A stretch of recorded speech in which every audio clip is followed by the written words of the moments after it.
하늘은 검푸른 장막을 치고 있었습니다. 봄비는 오랜 기간 내리다가 간 멈춘 듯했고 젖은 아스팔트 위로 검은 구두들이 분주하게 오갔죠. 서울의 장례식장은 삶의 끝과 시작이 공존하는 곳이었습니다. 그곳에서 20살 서윤은 떨리는 손으로 하얀 국화꽃을 정리하고 있었어요. 까만 상복이 그녀의 창백한 피부를 더욱 하얗게 만들었습니다. 할아버지 서윤의 목소리는 잦아들었고 눈물 한 방울이 그녀의 볼을 타고 흘러내렸어요. 장례식장 중앙에 놓인 할아버지의 영정사진 속에서는 주름진 얼굴에 환한 미소를 짓고 있었죠.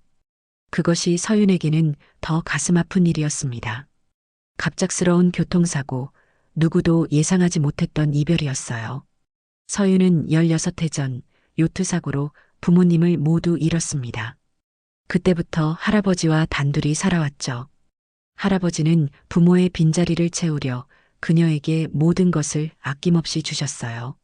이제 세상에 홀로 남겨진 서윤은 더 이상 흘릴 눈물조차 마르고 있었습니다. 잠시 후 조문객들이 삼삼오오 모여들기 시작했어요. 대부분 할아버지의 오래된 지인들이었죠. 서윤은 기계적으로 인사를 드리고 감사의 말을 전했습니다. 감정은 이미 무감각해진 상태였어요. 그때였습니다. 장례식장 입구에 한 남자가 서 있었어요. 예순이 넘어 보이는 키가 큰 남자, 깔끔한 검은색 정장을 입고 있었죠. 그는 잠시 망설이는 듯 하다가 천천히 영정사진 앞으로 다가왔습니다. 깊게 고개를 숙여 절을 하고 묵념을 했어요. 고인과는 어떤 관계이신가요? 서윤이 의례적으로 물었습니다. 남자는 서윤을 바라보며 미소를 지었어요. 지인의 지인이라고 할 수 있습니다. 정우철이라고 합니다. 서윤이 인사를 하기 위해 고개를 숙였을 때 그녀의 손가락에서 반지가 반짝였어요. 그 순간 정우철의 얼굴이 순식간에 변했습니다. 마치 유령이라도 본 듯한 표정이었죠. 그 반지. 정우철은 떨리는 목소리로 말했어요. 서윤은 무심코 반지를 만졌습니다. 이거요? 엄마의 유품이에요. 할아버지께서 제가 18살 때 주셨죠. 정우철은 손을 뻗어 반지를 보려다가 문득 자신의 행동이 실례임을 깨닫고 멈췄어요. 하지만 그의 눈빛은 이미 많은 것을 말하고 있었습니다. 혼란, 놀라움, 그리고 어쩌면 희망. 죄송합니다. 정우철은 갑자기 주머니에서 명함을 꺼냈어요. 혹시 시간이 되신다면 연락 주시겠어요? 드릴 말씀이 있습니다. 서윤은 의아했지만 예의상 명함을 받아들었죠. 정우철, 혜성그룹 회장. 그녀는 한 번도 들어본 적 없는 이름이었습니다. 인사를 마친 정우철은 서둘러 장례식장을 나갔어요. 그의 발걸음은 빨랐고 어딘가 불안해 보였죠. 서윤은 그가 남긴 이상한 기운을 느끼며 명함을 주머니에 넣었습니다. 오늘은 할아버지를 떠나보내는 날, 다른 일에 신경 쓸 여유가 없었어요. 밤이 깊어진 장례식장, 서윤은 할아버지의 영정 앞에 홀로 앉아 있었습니다. 모든 조문객들이 떠난 고요한 공간에서 그녀는 할아버지와의 마지막 대화를 나누고 있었어요. 할아버지, 이제 어떻게 살아야 할지 모르겠어요. 서윤의 말은 공기 중에 흩어졌죠. 대답은 돌아오지 않았습니다. 손가락에 끼워진 반지를 무의식적으로 돌리며 오늘 만난 낯선 남자가 떠올랐어요. 정우철, 그가 반지를 보고 보인 반응이 이상했습니다. 서윤은 반지를 유심히 살펴봤어요. 특별할 것 없는 은반지였지만 안쪽에 새겨진 독특한 문양이 있었죠. 할아버지는 이 반지가 엄마의 것이었다고만 알려주셨습니다. 한편 정우철은 호텔 스위트룸에서 오래된 나무 상자를 열었어요. 그 안에는 오랫동안 보관해온 반지가 있었습니다. 서윤의 반지와 똑같은 문양이 새겨져 있었죠. 그는 마치 과거로 시간여행을 하는 듯한 기분이었어요. 25해 전의 기억이 파도처럼 밀려왔습니다. 미영아. 정우철의 입에서 오랫동안 불러보지 못한 이름이 흘러나왔어요. 그의 아내였습니다. 정우철은 탁자 위에 놓인 오래된 사진첩을 펼쳤죠. 젊은 시절의 그와 아내가 함께 찍은 사진이었어요. 둘은 반지를 맞춰 끼고 있었습니다. 정우철은 자신이 겪은 요트 사고 이후의 일들을 떠올렸어요. 병원에서 깨어났을 때 그는 기억의 큰 부분을 잃은 상태였습니다. 의사들은 외상 후 기억상실이라고 했죠. 아내는 사고 때 실종되었고 시신은 끝내 발견되지 않았어요. 정우철은 자신이 유일한 생존자였다는 사실만 기억했습니다. 그런데 그 아이 서윤 정우철은 중얼거렸어요. 나이를 계산해 보니 서윤은 그 사고 직후에 태어났을 나이였습니다. 그리고 반지, 그것은 분명 자신과 아내가 함께 맞춰 가졌던 커플 반지였죠. 갑자기 많은 생각들이 머릿속을 스쳐 지나갔어요. 정우철은 손을 떨며 전화기를 들었습니다. 지금 바로 조사해. 박서윤이라는 아이의 모든 것을. 그는 비서에게 명령했어요. 가슴이 미친 듯이 뛰었습니다. 이건 단순한 우연이 아니었죠. 무언가 큰 진실이 숨겨져 있다는 확신이 들었어요. 다음 날 아침, 서윤은 할아버지의 유품을 정리하고 있었습니다. 그의 서재에는 평생 모아온 책들과 사진들이 가득했어요. 하나하나 정리하며 추억을 되새기던 중 그녀는 작은 금고를 발견했습니다. 할아버지가 평소에 중요한 서류를 보관하던 곳이었죠. 서윤은 금고 비밀번호를 눌렀어요. 생일이었습니다. 금고 안에는 여러 서류들이 있었죠. 부동산 관련 서류, 보험 증서, 그리고 봉투 하나. 서윤에게라는 글자가 할아버지의 필체로 쓰여 있었어요. 떨리는 손으로 봉투를 열었습니다. 안에는 편지와 함께 오래된 신문 기사가 있었어요. 25해 전의 기사였습니다. 재벌 2세 정우철 요트 사고로 아내 실종, 유일한 생존자로 구조돼 서윤은 어제 만난 그 남자의 이름을 보고 숨이 멎는 듯했죠. 할아버지의 편지를 펼쳤어요. 서윤아, 내가 이 편지를 읽는다면 이미 나는 세상을 떠났을 테구나. 이제 내게 진실을 알려줄 때가 왔다. 내 진짜 부모님에 관한 이야기란다. 서윤의 손에서 편지가 떨어졌습니다. 그녀의 세계가 흔들리기 시작했어요. 서윤은 할아버지의 편지를 다시 집어들었습니다. 손끝이 떨렸어요. 편지에는 할아버지가 평생 간직해온 비밀이 적혀 있었죠. 서윤아, 내 어머니 미영이는 내 딸이었단다. 그 요트 사고 직전 미영이는 임신 사실을 알게 되었어. 하지만 그 사고로 미영이는 바다에 휩쓸려 실종되었지. 기적적으로 해안가에서 발견되었을 때 그녀는 이미 심한 산통을 겪고 있었단다.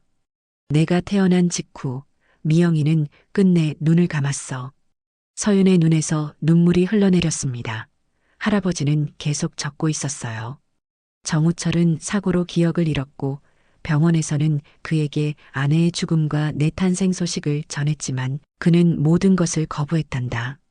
그의 가족들은 자신들의 명예를 지키기 위해 너희의 존재를 부정했고 나는 너를 데려와 키우기로 결심했어.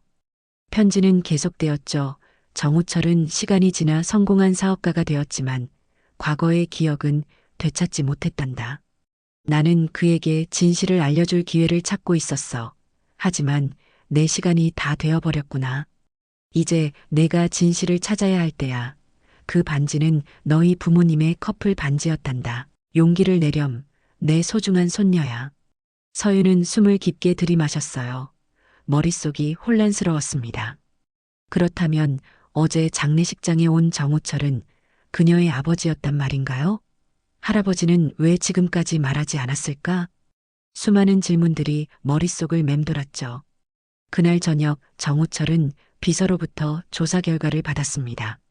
서윤의 출생 기록을 확인했습니다. 어머니는 이미영, 아버지 이름은 미상으로 기재되어 있습니다. 출생일은 요트 사고 발생 한 달 후입니다. 비서의 말에 정우철의 심장이 빠르게 뛰었어요. 그리고 이건 서윤의 할아버지, 즉 고인에 관한 정보입니다. 이승만 씨 전직 교수였고 이미영 씨의 아버지였습니다. 정우철은 사진을 보며 충격에 빠졌어요. 이승만, 그는 알고 있었습니다. 미영의 아버지였죠. 그러나 그는 왜 자신에게 연락하지 않았을까? 아니, 어쩌면 연락했을지도 모릅니다. 하지만 기억을 잃은 자신은 그를 기억하지 못했을 거예요. 정우철은 창밖을 바라보았습니다. 서울의 밤 풍경이 눈앞에 펼쳐졌어요. 25해 동안 자신이 놓친 것들이 가슴을 무겁게 누르는 듯 했습니다. 그때 전화벨이 울렸죠. 정우철 회장님이신가요? 서윤의 목소리였어요. 저 서윤입니다. 어제 장례식장에서 만났던. 정우철의 심장이 멎는 듯 했습니다. 네, 그렇습니다. 서윤 씨. 만나 뵙고 싶습니다. 할아버지의 편지를 읽었어요. 서윤의 목소리는 떨렸지만 단호했죠. 제가 회장님의 딸인가요? 전화기 너머로 긴 침묵이 흘렀습니다. 정우철은 목구멍이 막힌 듯 말을 꺼내지 못했어요. 마침내 그는 입을 열었죠. 내일 오전 10시 혜성타워 최상층으로 와주세요. 모든 것을 이야기하겠습니다. 다음 날 아침 서윤은 혜성타워 앞에 서 있었어요. 높이 솟은 유리 건물이 햇빛을 반사하며 빛나고 있었습니다. 심장이 빠르게 뛰었죠. 오늘 그녀는 자신의 과거와 마주하게 될 것입니다. 엘리베이터를 타고 올라가는 동안 서윤은 손가락에 반지를 만지작거렸어요. 이 작은 물건이 그녀의 인생을 완전히 바꿔놓을 줄은 몰랐습니다. 엘리베이터 문이 열리자 정우철이 기다리고 있었어요. 그의 눈에는 긴장과 기대감이 어려 있었죠. 어서 오세요. 서윤 씨. 정우철은 부드럽게 말했습니다. 그의 목소리에서 감정이 느껴졌어요. 함께 이야기할 시간이 많을 것 같군요. 정우철의 사무실은 서울 전경이 한눈에 들어오는 탁 트인 공간이었습니다. 유리창 너머로 도시가 작게 보였어요. 서윤은 긴장한 모습으로 소파에 앉았죠. 정우철은 그녀 앞에 앉아 잠시 침묵했습니다. 무엇부터 말해야 할지 고민하는 듯 했어요. 차라도 한잔 하실래요? 정우철이 물었습니다. 서윤은 고개를 저었어요. 아니요, 괜찮습니다. 그냥 이야기를 듣고 싶어요. 정우철은 깊은 숨을 들이마셨습니다. 내가 당신의 어머니 미영을 만난 건 30살 때였어요. 그녀는 대학에서 미술을 가르치던 교수였죠. 우리는 서로 사랑에 빠졌고 가족들의 반대에도 불구하고 결혼했습니다. 정우철은 서랍에서 오래된 사진첩을 꺼냈어요. 젊은 시절에 그와 한 여성이 함께 웃고 있었죠. 서윤은 숨을 멈췄습니다. 엄마의 얼굴을 처음 보는 순간이었어요. 우리는 매우 행복했습니다. 결혼 1주년을 맞아 요트 여행을 떠났죠. 그런데 정우철의 목소리가 흔들렸습니다. 폭풍이 몰아쳤어요. 배가 뒤집혔고 나는 정신을 잃었죠. 깨어났을 때는 이미 병원이었고 기억의 많은 부분을 잃은 상태였습니다. 서윤은 조용히 듣고 있었어요. 정우철은 계속했죠. 의사들은 외상성 기억상실이라고 했어요. 나는 미영이 누구인지도 기억하지 못했습니다. 그저 아내가 있었다는 사실만 알고 있었죠. 그리고 저는 서윤이 조심스럽게 물었습니다. 정우철의 눈에 눈물이 고였어요. 나는 당신이 태어났다는 사실조차 알지 못했습니다. 이승만 교수님이 찾아왔다고 하지만 당시 나는 혼란스러웠고 모든 것을 거부했던 것 같아요. 내 가족들도 당신의 존재를 숨겼을 거예요. 서윤은 할아버지의 편지 내용과 일치하는 정우철의 이야기를 들으며 마음이 무거워졌습니다. 평생 알지 못했던 진실이 이제야 밝혀지고 있었어요. 정말 죄송합니다. 서윤 씨. 정우철의 목소리가 떨렸죠. 내가 당신의 아버지라면 아무것도 해주지 못했네요. 서윤은 고개를 들었습니다. 확실한가요? 제가 정말 회장님의 딸인가요? 정우철은 서류 봉투를 내밀었어요. 이건 어제 녹취한 검사 의뢰서입니다. 당신의 동의가 있다면 검사를 통해 확인할 수 있을 거예요. 서윤은 잠시 생각했습니다. 그녀의 인생이 완전히 바뀔 수도 있는 순간이었어요. 그러나 진실을 알아야 했죠. 좋아요. 검사하겠습니다. 다음 날 서윤과 정우철은 병원에서 만났습니다. 검사는 간단했어요. 이제 결과를 기다리는 일만 남았죠. 둘은 병원 근처 카페에 앉았습니다. 어색한 침묵이 이어졌어요. 할아버지, 아니 외할아버지는 어떤 분이셨나요? 정우철이 물었습니다. 서윤의 얼굴에 미소가 번졌어요. 정말 따뜻하고 지혜로운 분이셨어요. 항상 책을 읽으셨고 제게 많은 이야기를 들려주셨죠. 그리고 서윤은 잠시 망설였습니다. 가끔 엄마 이야기도 해주셨어요. 아름답고 강한 사람이었다고요. 정우철의 눈이 촉촉해졌습니다. 맞아요. 미영은 정말 강했어요. 그리고 당신은 그녀를 닮았네요.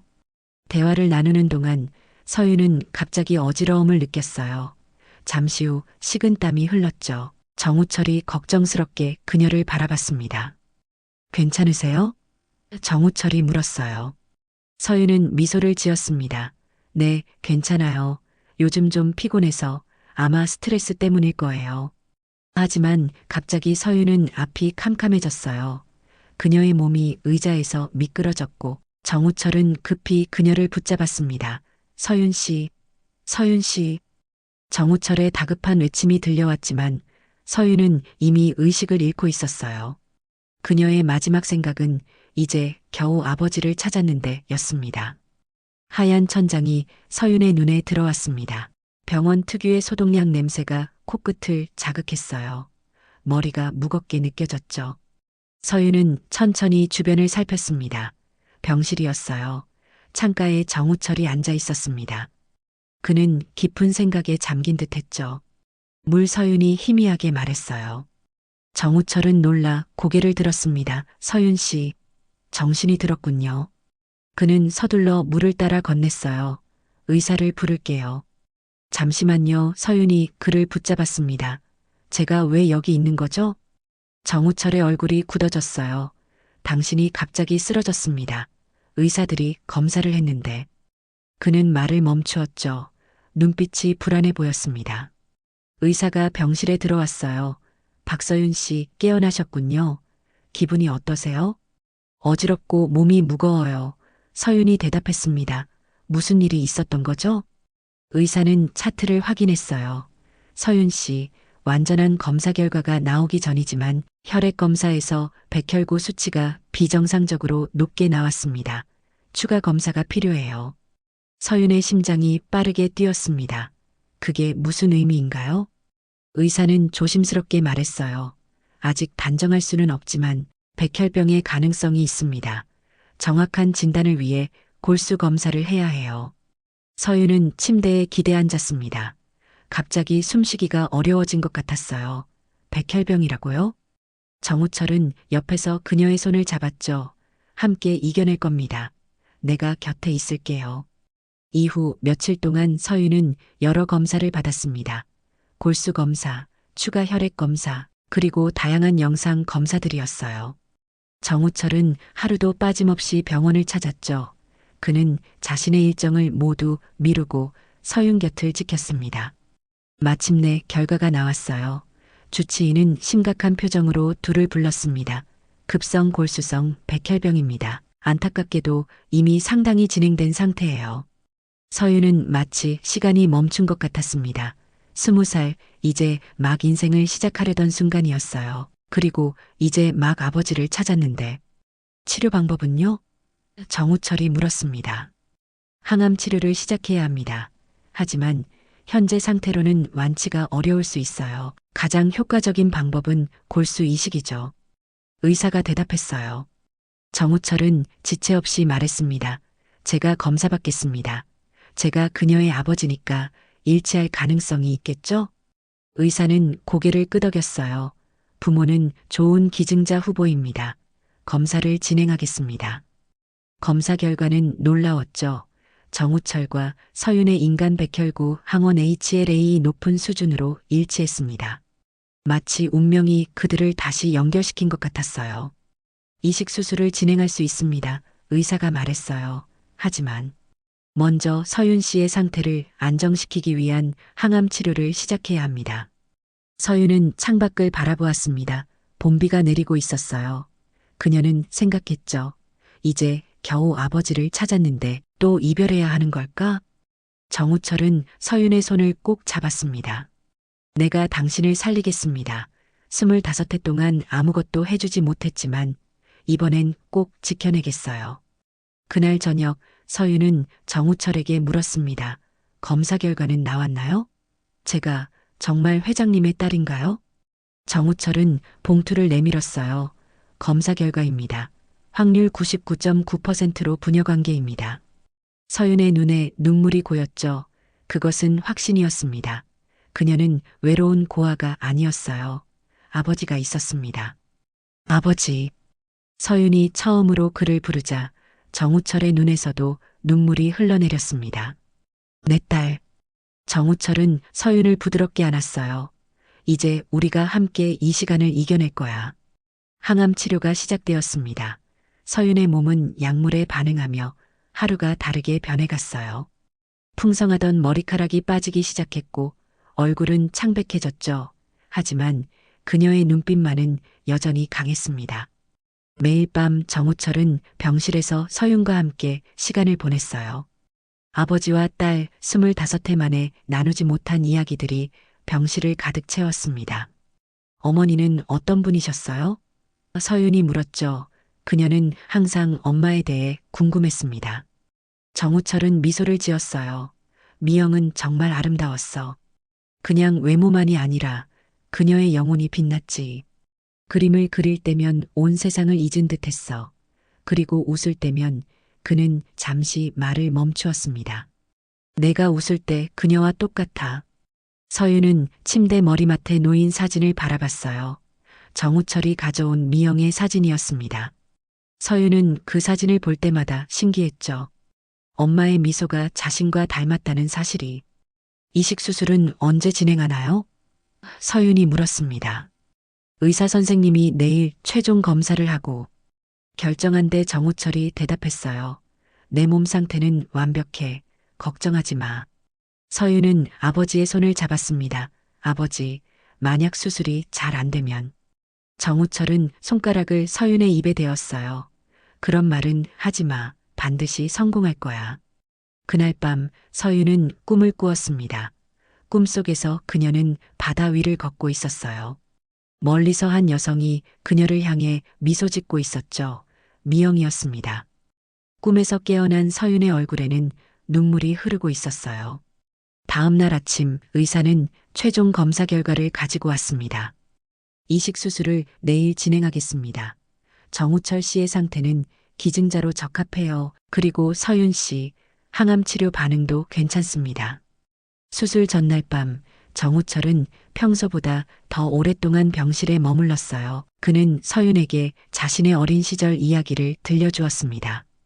부유한 집안에서 태어났지만 외롭게 자랐던 시간들, 그리고 미영을 만나 처음으로 진정한 행복을 느꼈던 순간들이었죠. 난 내 엄마를 만나기 전까지는 진짜 살아있다고 느끼지 못했어. 정우철이 말했습니다. 그리고 이제 너를 찾았으니 다시 살아있다는 느낌이 들어. 수술실 앞 서윤은 정우철의 손을 꼭 잡았어요. 아버지, 걱정 마세요. 저 곧 나아서 아버지랑 많은 추억 만들 거예요. 정우철은 미소를 지었습니다. 물론이지. 이게 끝나면 우리가 할 일이 얼마나 많은데. 마취가 서서히 효과를 발휘하며 서윤의 의식이 희미해졌어요. 마지막으로 그녀가 본 것은 아버지의 따뜻한 미소였습니다. 수술은 5시간 넘게 진행되었어요. 정우철의 건강한 골수세포가 서윤의 몸에 주입되었죠. 의사들은 수술이 성공적이었다고 말했습니다. 이제 서윤의 몸이 새 세포를 받아들이기를 기다려야 했어요. 회복실에서 서윤이 깨어났을 때 정우철은 이미 그녀의 곁에 앉아 있었습니다. 그는 조금 창백해 보였지만 눈빛은 희망으로 가득했어요. 잘했어, 우리 딸. 회복 과정은 쉽지 않았습니다. 서윤의 몸은 때로는 새로운 세포를 거부하려 했고 고열과 통증이 찾아오기도 했어요. 하지만 정우철은 한시도 그녀의 곁을 떠나지 않았습니다. 그는 병원 근처에 작은 아파트를 임대해 머물며 매일 서윤을 돌봤죠. 한 달이 지나고 서윤의 혈액 검사 결과가 조금씩 좋아지기 시작했어요. 의사들은 조심스럽게 희망적인 전망을 내놓았습니다. 아직 안심하기는 이르지만 좋은 징후입니다. 어느 날 서윤은 창가에 서서 병원 정원을 바라보고 있었어요. 봄이 깊어가며 나무들은 초록색 잎으로 가득했습니다. 삶이 다시 시작되고 있다는 느낌이었죠. 앞으로 어떻게 지내실 건가요?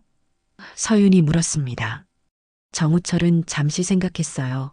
회사는 이제 젊은 사람들에게 맡길 때가 됐어. 나는 그동안 놓쳐버린 시간을 되찾고 싶어. 서윤은 미소를 지었습니다. 저도요. 2달 후, 서윤은 마침내 퇴원했습니다. 햇살이 따스한 5월의 어느 날이었어요. 병원 앞에 정우철의 차가 기다리고 있었죠. 서유는 깊은 숨을 들이마셨습니다. 병원 밖 세상의 공기는 달랐어요. 어디로 가고 싶니? 정우철이 물었습니다. 서유는 잠시 생각했어요. 할아버지께 인사드리고 싶어요. 정우철은 고개를 끄덕였죠. 그들은 조용한 공원 묘지로 향했습니다. 봄꽃이 만발한 언덕 위 이승만의 묘비 앞에 두 사람이 서 있었어요. 할아버지 서윤이 작은 목소리로 불렀습니다. 저 왔어요. 그리고 아버지도 함께요. 정우철은 묘비 앞에 꽃다발을 내려놓았어요. 교수님, 제가 늦었습니다. 서윤이를 잘 키워주셔서 감사합니다. 바람이 부드럽게 불어왔죠. 마치 이승만이 그들의 방문을 반기는 것 같았습니다. 서윤은 묘비를 쓰다듬었어요. 할아버지, 걱정 마세요. 이제 저 혼자가 아니에요. 돌아오는 차 안에서 서윤은 창밖을 바라보며 물었습니다. 아버지, 후회되는 일이 있으세요? 정우철은 잠시 침묵했어요. 너무 많아. 하지만 가장 큰 후회는 내 성장 과정을 지켜보지 못한 거야. 네가 처음 걸은 날, 첫 말을 배운 날, 첫 학교에 간 날, 그 모든 순간들을.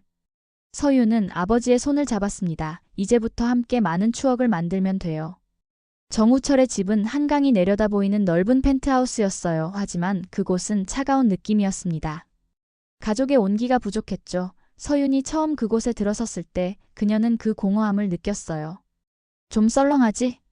정우철이 미소 지으며 말했습니다. 혼자 살다 보니.